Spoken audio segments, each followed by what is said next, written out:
कि sir NCC ranks हम कैसे ले सकते हैं, सार्जेंट का, ईओ का यानी अंडर अफसर का, सीनियर अंडर अफसर का।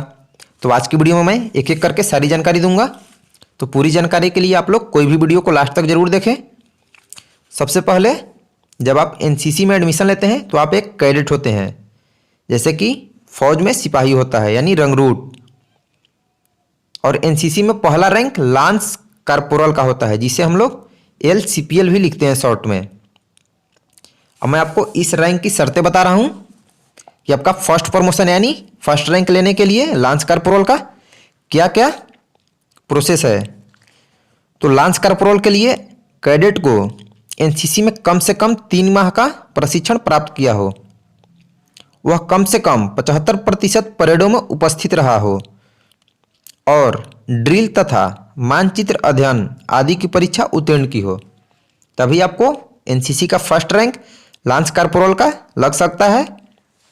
इसके बाद सेकंड होता है कॉर्पोरल, जिसको हम लोग शॉर्ट में CPL भी बोलते हैं। अब इस रैंक की शर्तें जानते हैं। इसके लिए कम से कम किसी कैडेट को 6 महीने तक लांस कॉर्पोरल के पद पर रहा हो,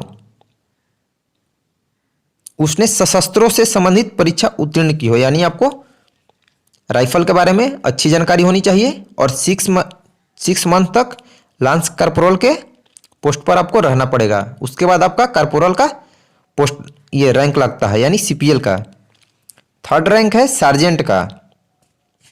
तो सार्जेंट के लिए कम से कम किसी कैडेट को 6 माह कॉर्पोरल के पद पर रहना पड़ेगा और उसके बाद एनसीसी के द्वितीय वर्ष का कैडेट हो, यानी कि एनसीसी में आपका दूसरा साल चल रहा हो, तभी आप सार्जेंट बन सकते हैं। नेक्स्ट है अंडर ऑफिसर, जिसको हम लोग शॉर्ट में ईओ बोलते हैं। इसकी शर्तें है कि कम से कम कोई कैडेट 6 मंथ तक सार्जेंट के पद पर रहा हो और कैडेट B प्रमाण पत्र की परीक्षा में भी उत्तीर्ण की हो, यानी अंडर ऑफिसर का रैंक लेने के लिए आपको कम से कम 6 महीने तक सार्जेंट के पोस्ट पर रहना पड़ेगा और उसके साथ आपको B सर्टिफिकेट एग्जाम पास करने के बाद ही कोई कैडेट अंडर ऑफिसर बन सकता है।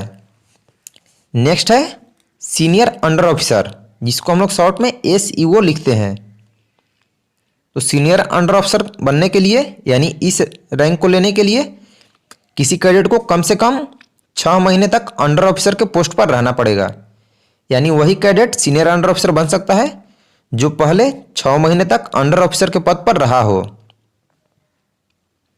तो ये एनसीसी की रैंक्स थी। तो आप लोग वीडियो को लाइक कीजिए